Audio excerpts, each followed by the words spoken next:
हवा में बिखर गया। सुमो के बगल में खड़ी चायांग के चेहरे पर जरा भी दया नहीं थी। सुमो ने उसके कंधे पर हाथ रखा। चलो आगे बढ़ते हैं। जैसे ही दोनों मुड़े, पास के पेड़ से एक लड़का लाल वस्त्रों में गिर पड़ा। वो और कोई नहीं बल्कि लिन यी और रुआशुआ थे, जो अपनी गुप्त तकनीक से पूरी बातचीत सुन चुके थे। रुआशुआ ने क्रोध में पत्थर की दीवार पर मुक्का मारा। क्लाउड स्पिरिट सीक्रेट, आखिर ये जगह है क्या? उसकी आंखों में जलती हुई आग थी। मैंने सुमो पर इतना भरोसा किया और उसने फिर भी मुझसे बातें छुपाई। उसकी आवाज जहर से भरी हुई थी। दांत भींचते हुए उसने आदेश दिया, पूर्व दिशा से चलते हैं। मैं खुद देखना चाहती हूँ ये क्लाउड स्पिरिट सीक्रेट रियल्म असल में है क्या। इसी दौरान गुफा की गहराई में सुमो ड्रैगन पूल से लाए हुए कड़ा से गोलियां बना रहा था। उस प्रक्रिया के लिए आत्मा की शक्ति को पूरी तरह केंद्रित करना पड़ता था। कई घंटों बाद उसने धीरे से सांस छोड़ी और यहाँ से उसका क्लाउड स्पिरिट रियल्म के खुलने की तैयारी शुरू होती है।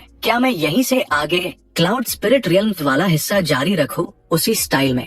गुफा के भीतर गहरी निस्तब्धता छाई थी। सुमो ने आखिरी बार अपनी सांस को स्थिर किया। बस अब इंतजार था कि गोलियां आकार लें। अचानक बाहर से आती पच्चाप ने उसकी ध्यान साधना भंग कर दी। सफेद बालों वाली युवती चियांग 2 जंगली खरगोश उठाए भीतर आई। उसने निपुणता से उनके आंतरिक अंग निकाल दिए, कुछ मसाले छिड़के और उन्हें बांस की सीकों पर चढ़ाकर आग पर रख दिया। धीरे धीरे जलते मांस की खुशबू पूरे गुफा में फैल गई। आग की लौ में सुमो का चेहरा ठंडा परछाइयों से भरा हुआ था। फिर भी भीतर कहीं कोई उलझन थी। चियांग ने उसकी ओर देखा। उसकी आंखों में हल्की चिंता थी। धीरे से बोली, लॉर्ड, आप कुछ परेशान लग रहे हैं। क्या बात है? सुमो ने सिर हिलाया। कुछ नहीं, बस कुछ सवाल है जिनके जवाब अभी तक नहीं मिले। वो कुछ पल चुप रही, फिर बोली, मैंने बाहर कुछ जानकारी जुटाई है। तीनों संप्रदायों के शिष्य सीक्रेट रियल्म की दिशा में बढ़ रहे हैं। यहाँ तक कि उनके संप्रदाय प्रधान भी जेड ड्रैगन पर्वतों में प्रवेश कर चुके हैं। सुना है ग्रीन वाइन सेक्ट के बुजुर्ग किसी जेड पेंडेंट की तलाश में हैं। और जब उन्हें पता चला कि वो किसी और के हाथ लग चुका है, उन्होंने अपनी सेना को आगे बढ़ा दिया। सुमो की आंखों में हल्की चमक आई। उसे तुरंत समझ में आ गया, ये सब उसी के कारण हुआ था। लिन या का जो अवसर उसने छीन लिया था, वही अब बटरफ्लाई इफेक्ट बन चुका था। वो गहरी सोच में डूबा था कि तभी पेट से हल्की आवाज आई। चियांग मुस्कुराई और एक भुना हुआ खरगोश का टुकड़ा उसके मुंह के पास लाकर बोली, ये लीजिए लॉर्ड। तभी कढ़ाई से टन की ध्वनि गूंजी। गोलियां तैयार थी। सुमो ने उंगली झटकी। ढक्कन हवा में उठा और घनी भाप ने गुफा को भर दिया। एक ही सांस में उसकी आध्यात्मिक शक्ति कंपाने लगी। वह मुस्कुराया, जैसा उम्मीद थी। ये ब्लड एम्बर वाइटलिटी पिल 6ठे स्तर की शक्ति वाली है। उसने गोलियां संभालकर रेशमी थैली में रखी और उनमें से एक चियांग की ओर बढ़ा दी। वो घबराकर बोली, लॉर्ड, ये दवा बहुत कीमती है, मैं इसे कैसे ले सकती हूँ? सुमो ने उसके सिर पर हाथ रखा। ये तुम्हारे लिए ही बनाई गई है, मजबूत बनो, तभी तुम वास्तव में मेरी मदद कर सकोगी। वो इतना कहकर लेट गया। रसायन निर्माण ने उसकी सारी ऊर्जा खींच ली थी। नींद में भी उसका मन गणना कर रहा था। 8 दिन बाद सीक्रेट रियल्म का द्वार खुलेगा, तब तक तैयारी पूरी होनी चाहिए। चियांग ने उसे सोते देखा और मन में ठान लिया, मुझे भी 8 दिनों में और मजबूत बनना है। उसका पेट गुर्राया। उसने खुद से मुस्कुराते हुए कहा, लॉर्ड को बुरा नहीं लगेगा अगर मैं थोड़ा ज्यादा खा लूं। उसने गोद में खरगोश उठा लिया और बड़े चाव से खाने लगी। थोड़ा और खाऊंगी तो शायद अगला ब्रेक थ्रू जल्दी हो जाए। दूसरी ओर जेड ड्रैगन पर्वतों के पूर्वी किनारे पर एक विशाल खुला मैदान बन चुका था। हजारों साधक एकत्र थे। हवा में शक्ति और भय का अजीब मिश्रण था। एक बुजुर्ग ने आंखें चमकाई, तो क्या क्लाउड स्पिरिट सीक्रेट रियल्म वाकई मौजूद है? काले बालों वाला बुजुर्ग हंसते हुए बोला, एल्डर टोंग, इस बार तुम्हें महान कार्य का श्रेय मिलेगा। एल्डर टोंग ने झुककर उत्तर दिया, सिर्फ एक संयोग था। फिर किसी ने पूछा, अगर वो प्रिंस सुमो आया तो क्या करें? मुखिया ने ठंडी हंसी हंसी, सियाट साम्राज्य की किस्मत अब सूख चुकी है। हम 3 संप्रदाय एक हो गए हैं। अब न सम्राट की सेना कुछ कर पाएगी, न वो राजकुमार। एक और बुजुर्ग बोला, भले ही सुमो के पास जेड की हो, वो उस रियल में प्रवेश नहीं कर पाएगा। तीनों संप्रदायों की हंसी से पर्वतों की घाटियां गूंज उठी।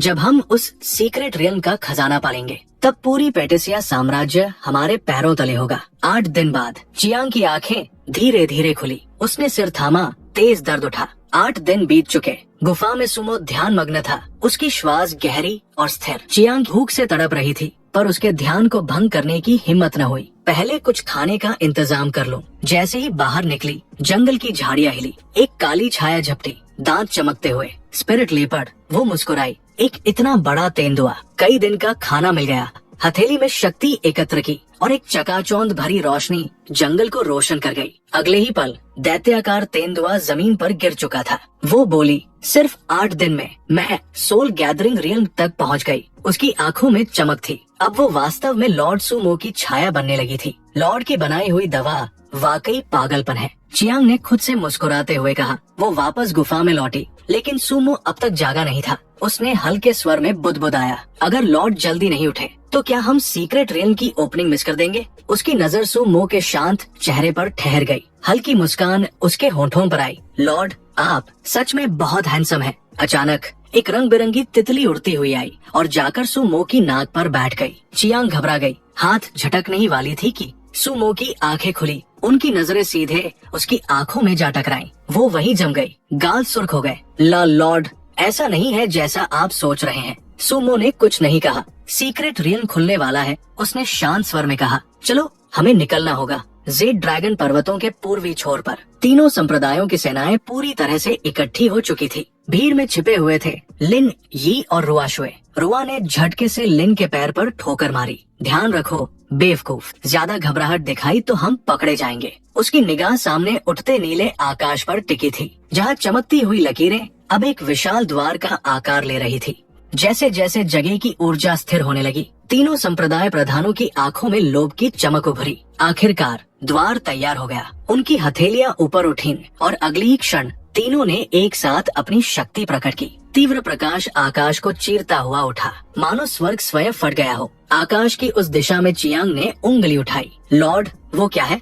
लगता है उन्होंने शुरुआत कर दी है। फिर उसकी आवाज में ठंडा आत्मविश्वास लौटा, लेकिन बिना की के वो अंदर नहीं जा सकते। हमारे पास अभी समय है। वो बोला, मुझसे कसकर पकड़ो। चियांग ने उसकी बाह थामी, लेकिन गति इतनी तीव्र थी कि उसका संतुलन बिगड़ गया। सुमो ने आह भरी और उसे अपनी बाहों में खींच लिया। अगर गिर गई तो मैं वापस नहीं उठाऊंगा। शर्म से उसका चेहरा लाल हो गया। वो उसकी छाती से लगकर कसकर पकड़े रही। अगले ही पल सुमो एक प्रकाश की रेखा बन गया और दोनों सीक्रेट रियल्म की दिशा में उड़ चले। सीक्रेट रियल्म का द्वार आकाश को चीरती हुई गर्जना के साथ दरार खुली। तीनों संप्रदाय प्रधानों की शक्ति ने आखिरकार उस अजय बाधा को तोड़ दिया। पर्वतों में गूंजता एक विस्फोट और सामने खुला एक प्राचीन द्वार जो काली सांसें छोड़ रहा था। ऊपर से देखते हुए सुमो ने धीमी सांस ली। तो मैं एक कदम देर से पहुंचा हूँ, उसने ठंडे स्वर में कहा। अब हस्तक्षेप की जरूरत नहीं, पहले उन्हें जाने दो। चियांग ने चिंतित होकर पूछा,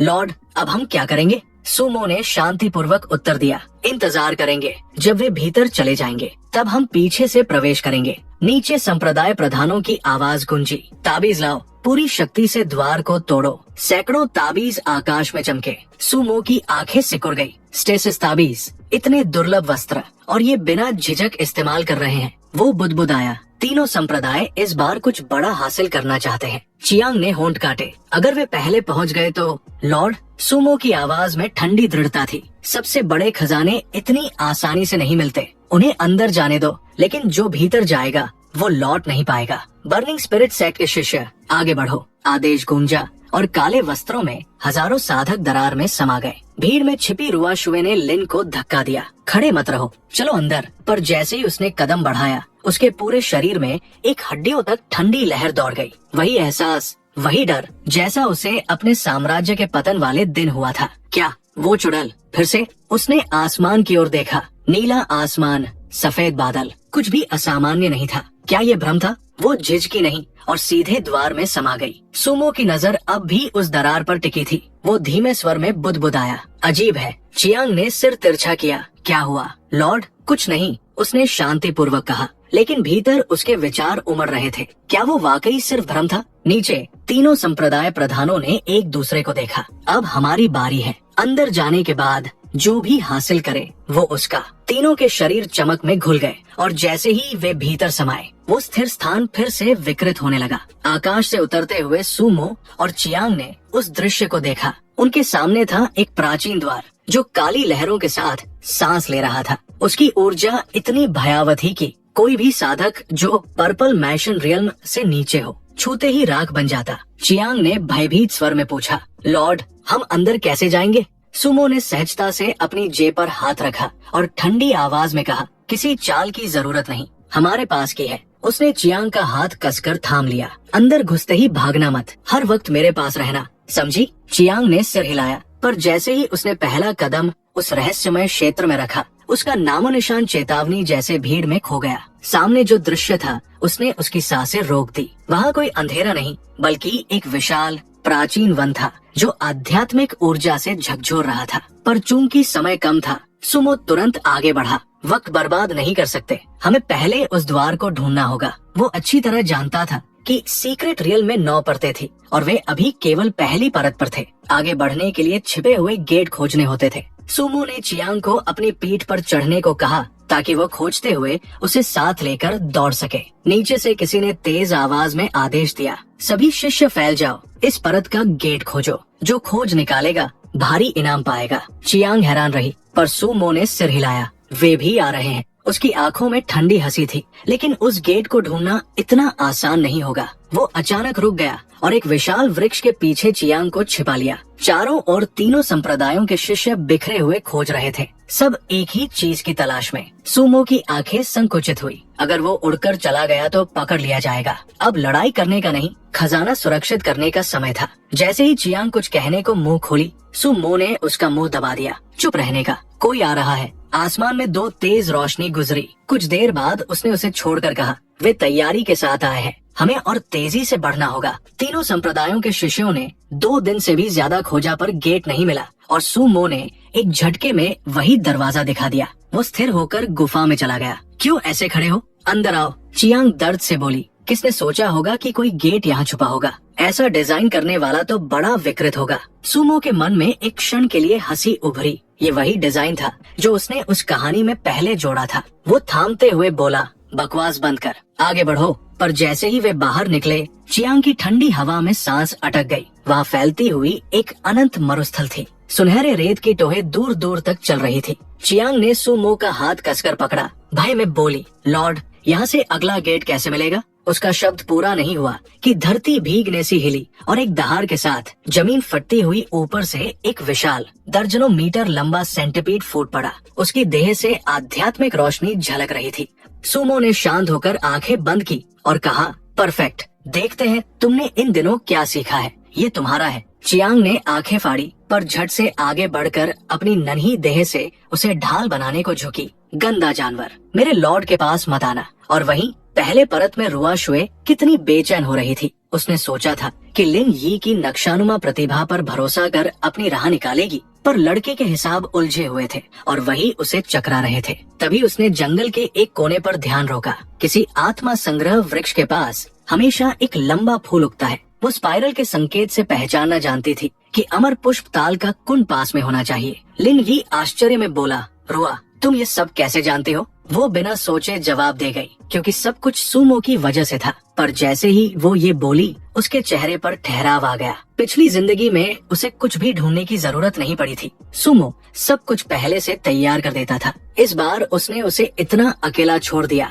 क्या यही उसके पुनर्जन्म का दन था? आंखों में अनजाने आंसू बहने लगे। वो चीख सी भीतर उभरी, वो मेरे साथ नहीं है, वो चियांग के पास होगा। वो बिना कुछ कहे दौड़ पड़ी। जैसे ही रुआ शुए ने की अमर पुष्प ताल का पास छुआ, उसके सामने बस एक टूटी हुई डंडी हवा में झूल रही थी। अमर पुष्प ताल गायब था। वही दूसरी ओर चियांग जमीन पर ढह पड़ी थी, तेज सांसों के साथ हांफती हुई। उसकी लड़ाई का अनुभव बहुत कम था। हर बार किसी उच्च रैंक के दैत्य से भिड़ना मानो उसकी आत्मा को चूस लेता था। अचानक उसकी हथेली में कुछ प्रकट हुआ। उसी के साथ सुनाई दी सुमो की शांत स्थिर आवाज, इसे लो, ये तुम्हें ठीक होने में मदद करेगा। चियांग ने चौंक कर ऊपर देखा। ये तो वही अमर पुष्प ताल था जिसे सुमो ने पहली परत में हासिल किया था। सुमो बस मुस्कुराया, ये तुम्हारे लिए है, मेरे काम का नहीं। उसकी आंखों में खुशी झलक उठी। उसने बिना सोचे वो जड़ी निकल ली। धन्यवाद लॉर्ड। दूसरी ओर रुआ शुए की आंखों में स्तब्धता और क्रोध दोनों जलने लगे। क्या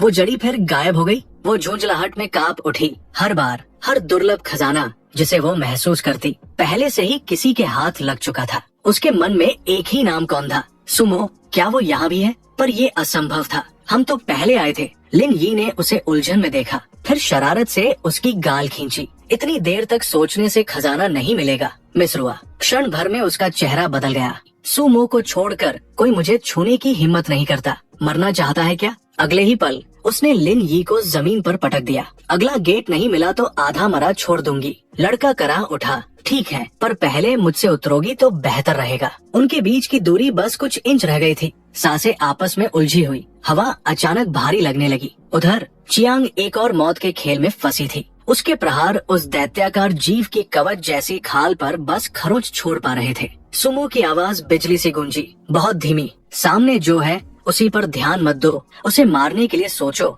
कहाँ से वो नहीं देख पा रहा। उसके शब्दों ने जैसे उसकी आत्मा में आग भर दी। उसकी हथेलियों से रोशनी फूटी। वो सीधे उस दैत्य के सिर की ओर झपटी। जानवर ने जहरीली पूंछ से पलटवार किया। अगर वो वार लगा तो चियांग का शरीर चिथड़े हो जाता। उसने हथेली से उसका सिर चकनाचूर कर दिया। दैत्य की आत्मा चीख के साथ तिरोहित हो गई। चियांग जमीन पर गिर गई, लहूलुहान हाथ कांपते हुए। सुमो ने ठंडी सांस ली। इस लड़की का इरादा पागलपन की हद तक है, पर वो ये नहीं जानता था अपनी पिछली जिंदगी के यातना से गुजर चुकी चियांग के लिए ये दर्द कुछ भी नहीं था। उसी क्षण जमीन कांप उठी। एक विशाल विश्वृश्चिक रेत से फटकर बाहर निकला। उसका विशैला डंक हवा में उठा। चियांग के दिल में सिहरन दौड़ी। उसका हाथ पहले ही सुन्न था और उसे हमले का एहसास तक नहीं हुआ। उसने अपनी ची से एक भाला गढ़ा, पर जानवर का वार इतना शक्तिशाली था कि उसका बचाव एक झटके में टूट गया। मृत्यु उसके सिर पर थी। तभी तेज चमक से पूरी रेगिस्तान उजली हो गई।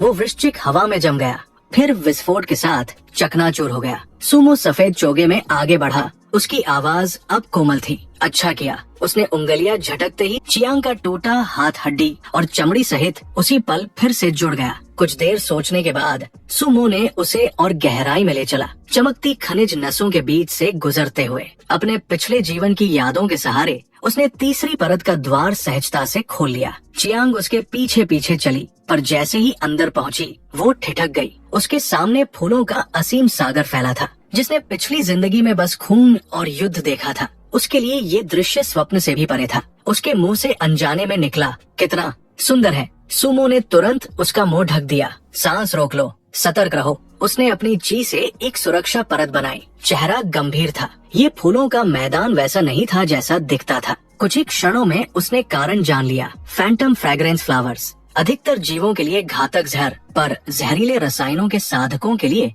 अनमोल खजाना। चियांग की आंखें विस्मय से चमक उठीं, पर तभी उसका पेट जोर से गरज उठा। वो शर्म से सिर झुकाकर खड़ी रह गई। सुमो ने हल्की सांस छोड़ी। चौथी परत का द्वार इस मैदान के बीच में है, वहाँ पहुंचकर आराम करेंगे और तुम खाओगी। वहीं दूर पहली परत पर अब भी तीनों संप्रदायों का गठबंधन संघर्ष में फंसा था। 2 घंटे बीत चुके थे, फिर भी उन्हें एक भी द्वार नहीं मिला। एल्डर लाइगर्जा, निकम्मे हो तुम सब। 2 घंटे हो गए और अब तक एक द्वार भी नहीं ढूंढ पाए। शिष्यों ने घबराते हुए बुदबुदाना शुरू किया। एल्डर, ये क्षेत्र अंतहीन है। यहाँ दरवाजा ढूंढना भूसे के ढेर में सुई खोजने जैसा है। अंत में ले संप्रदाय का मुखिया फट पड़ा। अगर नहीं मिल रहा तो वही तरीका अपनाएंगे। बाकी एल्डर सख्त हो गए। आप स्वर्गीय गणना कला की बात कर रहे हैं, वो तो आयु को खत्म कर देती है। ले ने बस ठंडी हंसी हंसी। इस क्षेत्र के खजानों के सामने कुछ दशक की उम्र की क्या कीमत है। ये मत भूलो कि हम यहाँ क्यों आए हैं। उसकी हंसी ने सबकी रीढ़ में सहरन दौड़ा दी। दूसरी ओर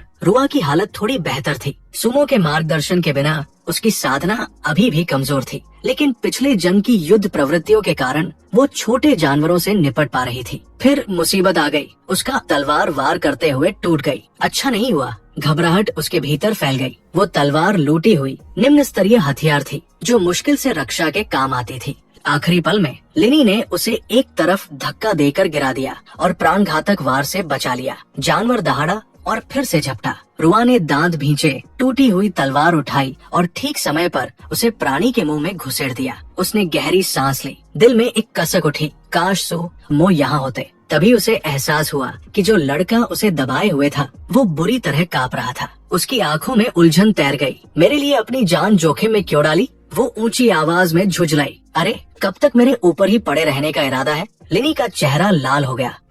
मैं तो बस तुम्हें बचाने की कोशिश कर रहा था। रुआ ने आंखें घुमाई, खुद को छुड़ाया और उसे जोर से लात मारी। कोई द्वार ढूंढो, वरना मैं खुद तुम्हें मार दूंगी। दर्द से कराहते हुए अपने निचले हिस्से को पकड़कर लिनी ने कमजोर सी उंगली से इशारा किया। वहाँ बेलों के बीच। रुआ तुरंत उस दिशा में झपटी, लेकिन जैसे ही उसने झाड़ियां हटाई उसका दिल कस गया। स्पष्ट निशान थे कि कोई पहले ही वहाँ से गुजर चुका था। क्या संप्रदाय के शिष्य उससे पहले पहुंच गए थे? इधर चौथी मंजिल किसी स्वर्ग जैसी थी। न कोई खतरा, न कोई अशांति, सिर्फ शांति। चायांग ने आग जला ली थी और ऐसे मांस भून रही थी जैसे पिकनिक हो। खुशबू फैलते ही उसने बिना किसी झिझक के खाना शुरू कर दिया। चिकने होठों के साथ उसने सुमो की ओर देखा। आप भी लेंगे? लेकिन सुमो एक चमकते पत्थर को ध्यान से देख रहा था और बुदबुदाया, ये जेड बहुत अहम होने वाला है। जो खाते हुए बोली, यही है ना जो तुमने दूसरी मंजिल से उठाया था? सुमो ने सिर हिलाया। सर्वोच्च आत्मा परिवर्तन जेड ये साधारण आध्यात्मिक हथियारों को सच्चे आत्मक जाने में बदल सकता है। उसने वो पत्थर उसकी हथेली पर रख दिया। वो आंखें झपकाकर उसे देखने लगी। तो तय कर लिया कि इसे कैसे इस्तेमाल करोगे? उसकी आंखों में तीखापन आ गया। हाँ, मेरे पास एक विचार है। दूसरी ओर दूसरी मंजिल पर रुआ और लेनी जानवरों के झुंड से जूझ रहे थे। उनका संघर्ष पूरे क्षेत्र में गूंज रहा था। तलवार की एक चमक के साथ रुआ ने महसूस किया कि उसकी ताकत धीरे धीरे लौट रही है। वो खोई हुई ताकत वापस लौट रही थी, लेकिन दूसरी मंजिल पर मौजूद जानवरों की संख्या उसकी उम्मीद से कहीं ज्यादा थी। वो और लिन कई दिनों से यही फंसे हुए थे। अचानक लिनी ने रेगिस्तान के केंद्र की ओर इशारा किया। वहाँ जबरदस्त आध्यात्मिक ऊर्जा का उफान है। उसकी भाग्य संधान जैसे उसे किसी बड़े सौभाग्य की ओर खींच रही हो। रुआ ने आंखें सिकोड़ ली। वो रोशनी, क्या कोई द्वार है? ली ने सिर हिलाया। नहीं, द्वार नहीं, एक खजाना है और बहुत बड़ा। रुआ तुरंत उस दिशा में झपटी। अब और देर नहीं। जैसे ही मैं अपनी ताकत पूरी तरह वापस पालूंगी, तुम खुद मेरे पास लौटने की भीख मांगोगे। इधर चौथी मंजिल पर अलाव की आग धीमे धीमे चटक रही थी। चियांग सुमो के पास बैठी साधना कर रही थी, लेकिन कुछ ही देर में उसकी आंखें सदमे से फैल गई। उसके होठों से खून फूट पड़ा। एक बार फिर उसका दोषपूर्ण शरीर उसके खिलाफ हो गया था। कांपते हाथों से उसने मुंह पोंछा। मैं इससे भी ज्यादा दर्द सह चुकी हूँ। इस बार मैं अपने लॉर्ड को नीचे नहीं गिरने दूंगी। दांत भींचते हुए उसने जबरदस्ती अपने शरीर को ऊर्जा का प्रवाह जारी रखने पर मजबूर किया। सुमो की भौहें सिकुड़ गई। अपने पिछले जीवन में चियांग एक निर्दयी चुड़ैल थी, जिसने एक अकेले खजाने के लिए पूरे शहर का सहार कर दिया था, और अब वो प्रबोधन की राह पर थी। उसकी जिद्दी आकृति पर सुमो की नजर ठहर गई। उसके हृदय में एक हल्की सी लहर उठी। ऐसा हौसला, ऐसी प्रतिभा साधना के योग्य है। अगर रुआ श्वे भरोसे के काबिल नहीं है तो मैं तुम पर दाव लगाऊंगा। इस बार मुझे निराश मत करना। दूसरी ओर तीनों संप्रदायों में अफरातफरी मची हुई थी। 10 दिन बीत चुके थे, लेकिन दूसरी मंजिल के द्वार का अब तक कोई पता नहीं था। एल्डर तांग शान गरजे, निकम्मे, अब हमें गुप्त कला का इस्तेमाल करना पड़ेगा। एल्डर टोंग ने भौहें चढ़ाई। 7वीं मंजिल के सौभाग्य के लिए दूसरी मंजिल की गणना करने में ही 10 साल की उम्र चली जाएगी। एल्डर टोंग सिहर उठा। 10 साल? ये तो पागलपन है। संप्रदाय के लॉर्ड ने बस ठंडी हंसी हंसी। ये एक दिव्य गुप्त क्षेत्र है। इसके अंदर जो रिवॉर्ड मिलेगा वो बहुत ज्यादा कीमती होगा। कुछ पाने के लिए थोड़ा बहुत खोना भी तो पड़ता है। चलो, इसकी कीमत भारी होगी। बहुत हो गई बातें, शुरू करो। तीनों ने अपनी दिव्य कलाएं छोड़ दी। आकाश कांप उठा। आखिरकार लंबे समय से छिपा हुआ द्वार झिलमिलाता हुआ प्रकट हो गया। उसी समय चियांग की आंखें धीरे धीरे खुली। उसने महसूस किया कि कोई शक्ति उसे ढके हुए है। मुड़कर देखने पर उसे समझ आया, सुमो ने उसका डैंटियन सुरक्षित कर रखा था। उसके हृदय में एक गर्माहट फैल गई। भोर की रोशनी सुमो के सुंदर चेहरे पर पड़ रही थी। वो अनायास ही उसे निहारने लगी, जैसे सम्मोहित हो गई हो। सुमो ने ध्यान से बाहर आकर कहा, तुम आत्मा संग्रह क्षेत्र के तीसरे स्तर पर पहुंच चुकी हो। हम 5वीं मंजिल पर चलते हैं। वो उत्साह से सिर हिलाने लगी। फिर उसके गाल हल्के से लाल हो गए। उससे पहले, क्या मैं थोड़ा और खा सकती हूँ? इधर रुआ श्वे रेगिस्तान के केंद्र तक पहुंच चुकी थी। वो एक बड़े पत्थर के पीछे झुक गई। उसका दिल डूब गया। वहाँ एक रेगिस्तानी ड्रैगन छिपकली इलाके में घूम रही थी। एक पुरानी स्मृति बिना बुलाए उसके जहन में उभर आई। वो परिचित आकृति, हाथ पीछे बांधे हुए, बचपन में उसे समझाते हुए। ड्रैगन छिपकलियाँ दुर्लभ होती है। अगर यहाँ एक मौजूद है तो इसके नीचे छिपा गोला कोई साधारण वस्तु नहीं हो सकती। क्रोध और द्वेष ने उसे वर्तमान में खींच लिया। सूरमो, तुम्हारे बिना भी जो कुछ मेरा है मैं सब वापस छीन लूंगी। लिनी ने रुआ श्वे के चेहरे पर छाई बेचैनी देख ली। रुआ, क्या हुआ? उसने रेगिस्तानी ड्रैगन छिपकली के पीछे की गुफा की ओर इशारा किया। उसके भीतर पौराणिक स्प्रिट ट्रांसफॉर्मिंग जेड। क्या? तुम्हें ये कैसे पता? लिनी ने उलझन में पूछा। रुआ ने जवाब नहीं दिया, बस बुदबुदाई। अभी ये मायने नहीं रखता। जरूरी ये है कि अंदर कैसे पहुंचना है। लिनी कुछ और पूछ पाता उससे पहले ही उसने अचानक आगे की ओर इशारा किया। उधर देखो, आकाश को चीरती हुई रोशनी की कई धाराएं गुजर गई और रुआ श्वे की योजना वही टूट गई। तीनों संप्रदायों के लॉर्ड पहुंच चुके थे। उनका लक्ष्य भी उसी गुफा की ओर था जो उस दैत्य के पीछे छिपी थी। एल्डर टोंग ने ठंडी मुस्कान के साथ कहा, जैसा मैंने महसूस किया था, इस गुफा में कीमती आभा है। लेकिन उनके आगमन से ड्रैगन छिपकली जाग उठी। एक गहरे गर्जन के साथ उसकी भयानक बैंगनी महल आभा फूट पड़ी, जिसने संप्रदायों के लॉर्डियों तक को दबा दिया। एल्डरों के चेहरे गहरे हो गए। ऐसा राक्षस अगर इसे इतनी शिद्दत से बचा रहा है तो भीतर का खजाना जरूर असाधारण होगा। एल्डर टोंग ने अपना हथियार उठा लिया। मौका हमारे सामने है, मार डालो। दर्जनों साधक हथियार चमकाते हुए आगे बढ़े। कमबख्त, हमें इन्हें पहले पाने नहीं देना चाहिए। लिनी दौड़ने ही वाला था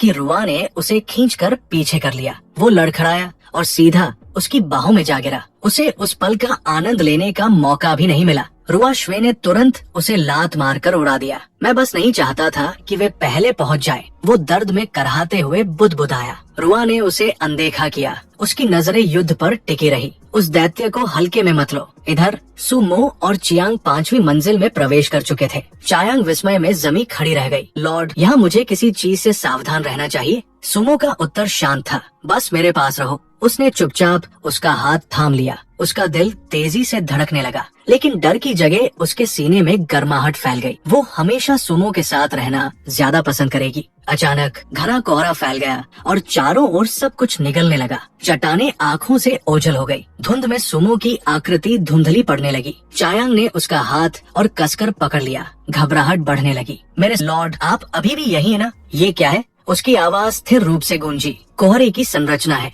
एक भी गलत कदम और हमेशा के लिए भटक जाओगे। उसकी उंगलियां उसके हाथ को और कसकर थाम गई। सुमो हिचक गया। इसे जबरदस्ती तोड़ना उसे बहुत ज्यादा थका देगा, लेकिन उसे रास्ता याद था, बिल्कुल स्पष्ट, अपने पिछले जीवन से। बस मुझे थामे रहो, उसने कहा और बदलती हुई धुंध के बीच उसे रास्ता दिखाने लगा। चायांग चक्कर खाई हुई, दिशाबोध खोए हुए, लड़खड़ाते हुए आगे बढ़ती रही। फिर अचानक कोहरा छंट गया। पानी की गर्जना उसके कानों में गूंज उठी। उनके सामने एक विशाल जलप्रपात चमकते हुए सरोवर में गिर रहा था। सुनहरी आध्यात्मिक तरल बूंदें हवा में उड़ रही थी। सिर्फ एक सांस लेने भर से ही उसका शरीर शक्ति से भर गया। चायांग विस्मय से हाफ उठी। ये तो अविश्वसनीय है। सुमो के होठों पर हल्की सी मुस्कान उभरी। ये 5वीं मंजिल का सबसे बड़ा खजाना है, सौर पवित्र तरल। कहा जाता है कि इसमें स्नान करने से आध्यात्मिक शक्ति कई गुना बढ़ जाती है। उसने शियाओयांग की ओर देखा। तुम्हारे लिए ये तुम्हारी नाड़ियों की अशुद्धियां भी साफ करेगा,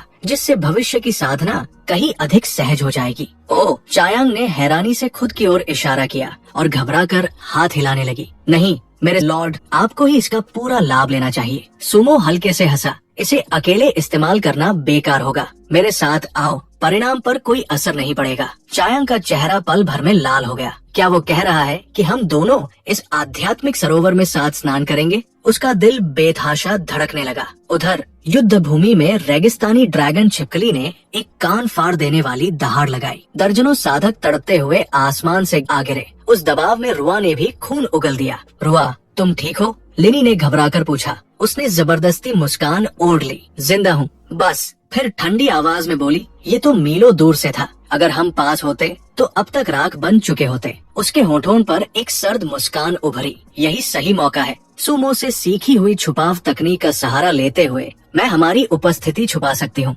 गुफा अभी खाली है, यही हमारा अवसर है। कुछ ही मिनटों बाद वो एक चमकते हरे रत्न के सामने खड़ी थी। उसकी आंखों में आग धधक रही थी। वो आत्मा आकार जेड था, वही दुर्लभ खजाना जिसे पिछले जीवन में सुमो ने उसके लिए अपनी जान की बाजी लगाकर हासिल किया था। उसी के बल पर उसने सिंहासन छीना था। उसने हाथ बढ़ाया, लेकिन जेड धुएं में बदलकर उसकी उंगलियों के बीच से गायब हो गया। क्या? वो हाफ उठी। ये क्या हो रहा है? इधर सौर पवित्र तरल में सुमो और चायांग साथ साथ साधना कर रहे थे। दूर से चू यांग को चमकते सरोवर के भीतर सुमो की आकृति की झलक देखी। उसके गाल गर्म हो गए। अच्छा हुआ कि उसके चारों ओर आध्यात्मिक पर्दा था। फिर उसकी आंखों में दृढ़ निश्चय उतर आया। वो भी वही बैठकर साधना करने लगी। चू यांग को सावधान करने के बाद सुमो भी सरोवर में उतर गया। पिछले कई दिनों की थकान उसके शरीर पर हावी थी। ये उसका मौका था अपनी पुरानी शक्ति के करीब लौटने का। उसने एक आत्मा संग्रह गोली निगल ली। उसके चारों ओर उग्र ऊर्जा उमड़ पड़ी। शक्ति आकाश की ओर फूट पड़ी,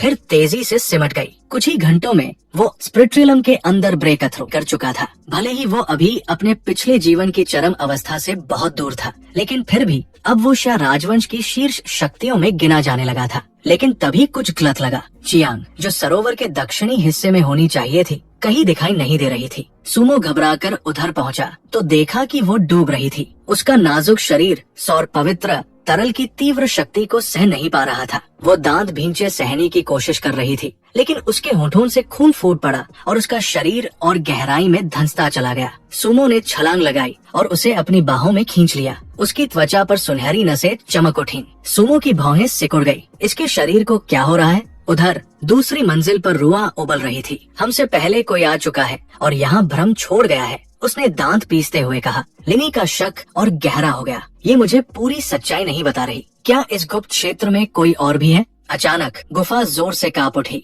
बाहर रेगिस्तानी ड्रैगन छिपकली की मरती हुई दहाड़ गूंजी और उसका विशाल शरीर जमीन पर आ गिरा। लेनी ने रुआ श्वे का हाथ पकड़ लिया। इसका मतलब संप्रदाय सफल हो गए। उनके लोग किसी भी पल यहाँ पहुँचेंगे। रुआ हिचकिचाई, लेकिन उसने हाथ नहीं छुड़ाया। दोनों एक संकरे से दरार में सिमट गए। रुआ ने फुसफुसाकर कहा, शायद अफरातफरी में हम निकल पाए। लेकिन वाक्य पूरा होने से पहले ही 3 भयानक आभाएं प्रवेश द्वार पर छा गई। संप्रदायों के एल्डर पहुंच चुके थे। वो लिनी बोल ही रहा था कि रुआ ने झट से उसका मुंह ढक दिया। उसने होंठ काटते हुए बाहर खड़ी आकृतियों को घूरा। अब क्या करे? पिछले जीवन में उसने सुमो के अलावा किसी भी पुरुष को अपने पास नहीं आने दिया था, लेकिन अब लिनी से सटी हुई उसके पास कोई विकल्प नहीं था। वे दोनों जार में फंसे शिकार की तरह घिर चुके थे। एक बार पकड़े गए तो उनकी असली पहचान उजागर हो जाती। दूसरी ओर सुमो अपनी बाहों में बेहोश पड़ी लड़की को देख रहा था। उसका दिल कस गया। उसे अंदाजा नहीं था कि इतने नाजुक मोड़ पर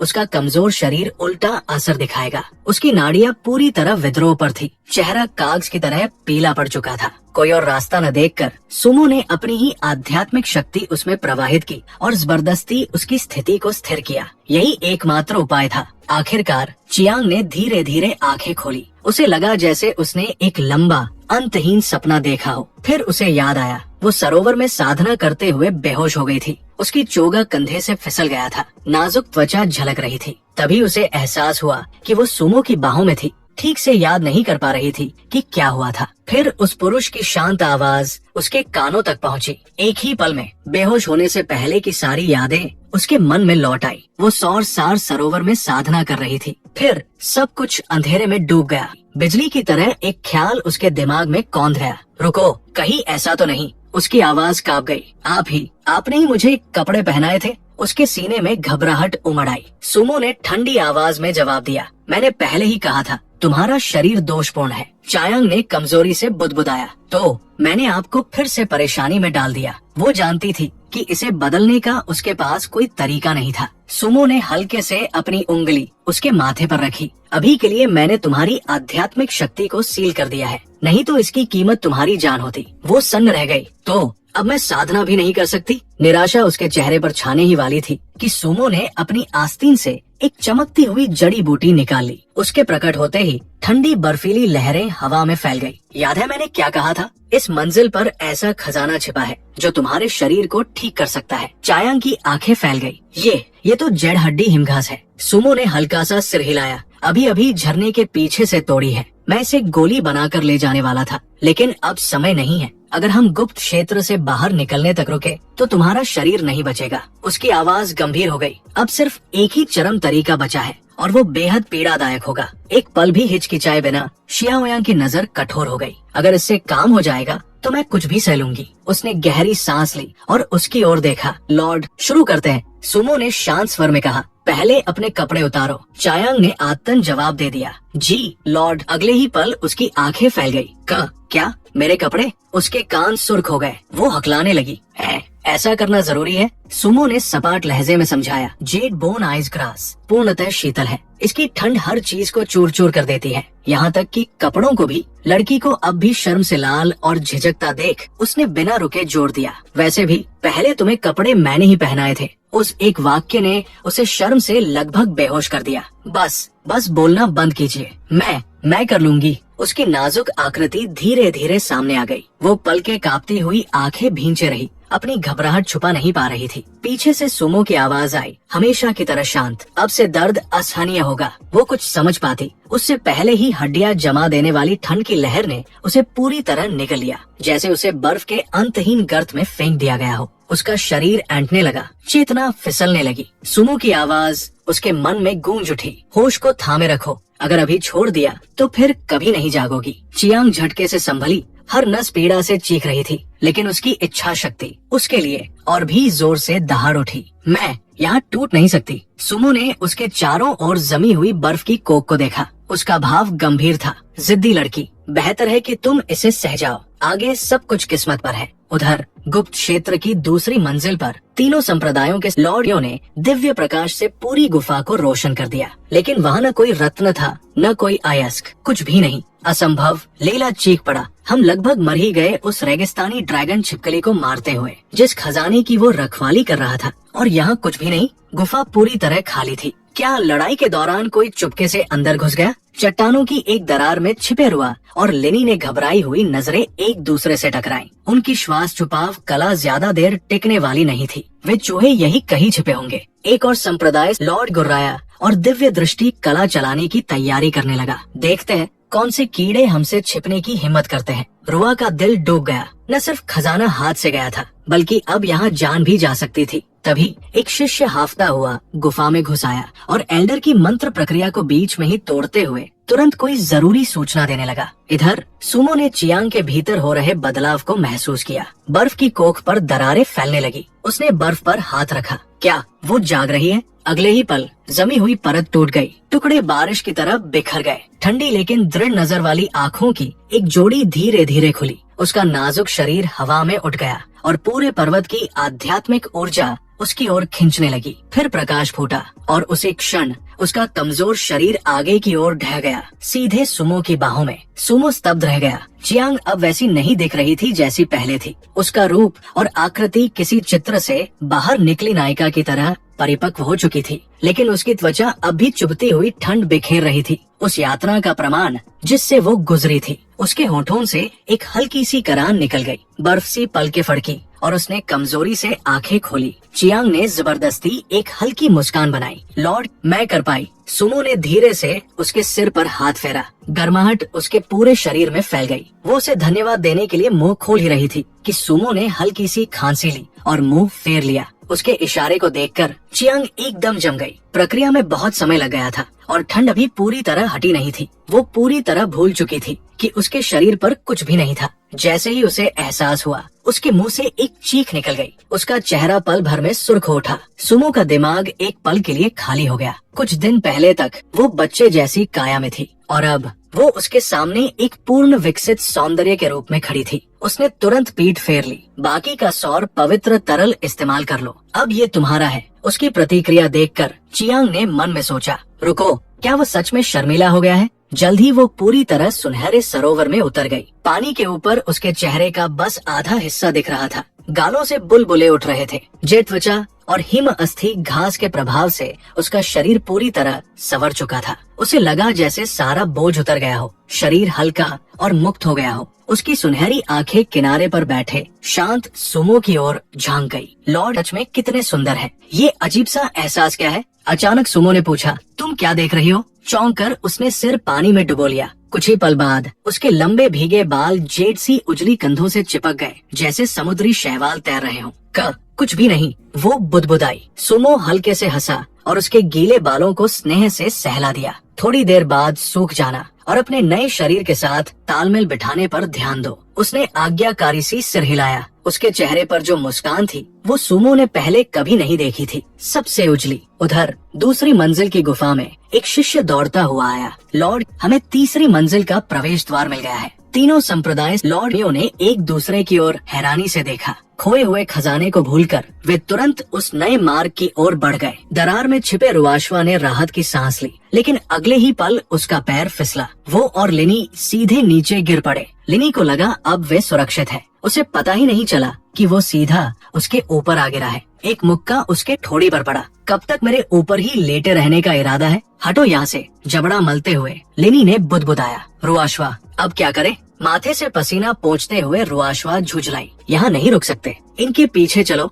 लिनी उलझन में सिर हिला ही रहा था कि अचानक एक कपड़े का टुकड़ा उसके चेहरे पर आ लगा। इसे उतारो, रुआशवा ने आंखें सिकोड़ते हुए आदेश दिया। तभी उसे एहसास हुआ वो अपनी चेंटिंग संप्रदाय की पोशाक उतार रही थी। आंखें बंद करो, उसने डांटा। दिखता नहीं मैं कपड़े बदल रही हूँ? बेशर्म। एक और लात पड़ी और लिनी फिर उड़ गया। तीसरी मंजिल के द्वार पर तीनों संप्रदाय लॉर्ड उनके शिष्य ठिठक गए। खतरे की जगह उनके सामने फूलों का एक चमकदार समुद्र फैला था। पुराने ग्रंथों में दर्ज डरावने वर्णों से बिल्कुल अलग। भीड़ ढीली पड़ने लगी। हवा में कुछ गड़बड़ थी। एल्डर लेई ने झुंझलाकर कहा, इसे छोड़ो, पहले चौथी मंजिल का द्वार ढूंढना जरूरी है। अगले ही पल उसके आसपास के शिष्य एक एक करके गिरने लगे और डर के मारे सब सिहर उठे। कई लोग एक दूसरे को मारने लगे थे। एल्डर टोंग का चेहरा सर्द पड़ गया। ये भ्रम सुगंध वाले फूल है, जहरीले, जल्दी मुंह ढक लो। लेकिन अब बहुत देर हो चुकी थी। वे जहर बहुत ज्यादा सांसों में भर चुके थे।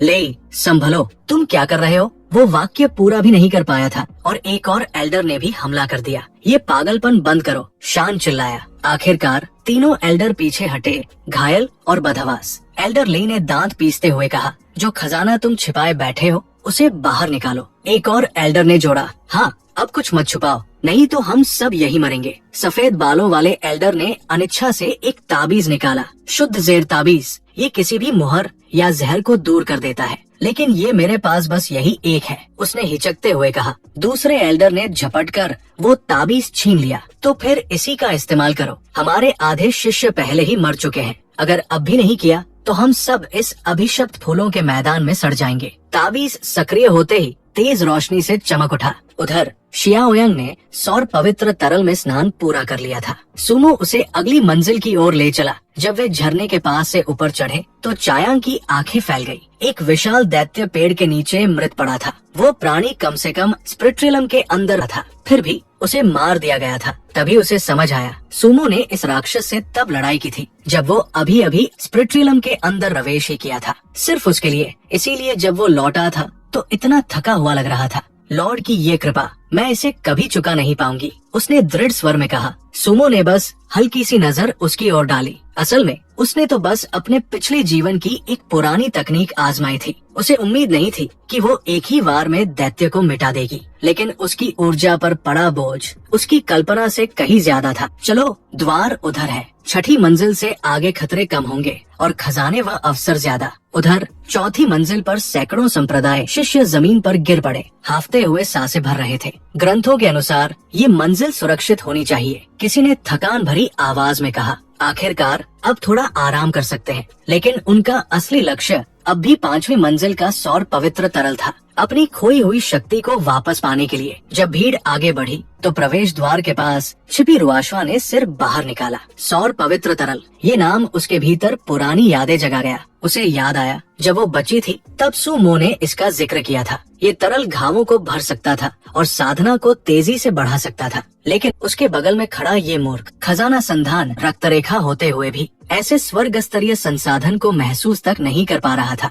वो लोग धीरे धीरे आगे बढ़ते हैं, तभी चौथे फ्लोर की वो जहरीली हवा लिन पर भी असर डालने लगती है और वो अपना होश खोने लगता है। फिर वो सीधे रुया सुया पर हमला कर देता है, लेकिन रुया सुया बिना किसी हिचकिचाहट के सीधा एक जोरदार घुंसा लिन के चेहरे पर मार देती है और तभी वो सामान्य हो जाता है। वो रुया से माफी मांगने लगता है। फिर दोनों पांचवी मंजिल में चुपचाप घुस गए, एक समूह के पीछे पीछे चलते हुए। रुआशवा की नजर सख्त हो गई। अगर वो सौर पवित्र तरल हासिल कर ले तो वही उसका मौका होगा उस तथाकथित चुड़ैल चायांग को हमेशा के लिए पीछे छोड़ने का। इधर सुमो और चायांग ने छठी मंजिल में कदम रखा और नजारा बिल्कुल अलग था। सामने एक बहुत बड़ा एरिना दिखाई देता है। चारों ओर ऊंचे ऊंचे पत्थर के स्तंभ खड़े थे। ये किसी जीवन मृत्यु के अखाड़े जैसा लग रहा था। चायांग ठिठक गई। ये वैसा खूंखार युद्ध क्षेत्र नहीं था जैसा उसने सोचा था, बल्कि उससे भी कहीं ज्यादा अजीब। अचानक जमीन के नीचे से प्रकाश का एक स्तंभ फूट पड़ा। पलक झपकते ही मंच के बीचों बीच एक गंजा आदमी प्रकट हो गया। चायांग सतर्क हो गई। काले वस्त्रों में लिपटा वो व्यक्ति किसी भी आभा को बाहर नहीं निकाल रहा था, फिर भी उससे निकलने वाला दबाव भारी था। सुमो की शांत आवाज उसके पास गूंजी, बस एक कठपुतली है। गंजे आदमी ने नीरस स्वर में कहा, छठी मंजिल का चुनौती करता, मुझे हराओ या मरो। चायांग का दिल एक पल को रुक सा गया। इतनी सीधी परीक्षा वो कुछ समझ पाती उससे पहले ही सुमो ने उसे हल्के से आगे धकेल दिया। उसे अखाड़े के बीच पहुंचा गई। सुमो खुद आराम से मंच के किनारे चला गया और इत्मीनान से एक कुर्सी खोलकर बैठ गया। वो चाहता था कि ये लड़ाई उसके नए गढ़े हुए शरीर के साथ तालमेल बिठाने का जरिया बने। चायांग ने अभी ठीक से संतुलन ही साधा था कि कठपुतली की मुट्ठी गरजती हुई उस पर आ पड़ी। सीधा घूंसा उसके कान के पास से विस्फोटक ताकत के साथ गुजरा। अगले ही पल वो पूरी तरह युद्ध स्थिति में आ गई। उसकी मेघाभा सिमटकर चांदी की तलवार बन गई और कठपुतली से जोरदार टकराव हुआ। ऊर्जा की तरंगे चारों ओर फट पड़ी। कुर्सी पर टिके हुए सुमो ने बुदबुदाया, अब इसे रणनीति बदलनी चाहिए। उसके शब्द अभी पूरे भी नहीं हुए थे कि कठपुतली ने अचानक उड़ती हुई लात मारी। चौंक जाने के कारण चायांग उसे रोक नहीं पाई और उछलकर दूर जा गिरी। वो किसी तरह खुद को संभाल पाई। तभी ऊपर से एक प्रचंड आघात टूट पड़ा। एक बेहद जोरदार हमला होता है जो एरिना के ठीक बीचों बीच एक जबरदस्त धमाका कर देता है। और इसी के साथ दोस्तों ये कहानी यहीं पर खत्म होती है। नहीं, इसका कोई और पार्ट नहीं है। अगर आप ऐसी और कहानियाँ देखना चाहते हैं तो इस वीडियो को जरूर लाइक करें।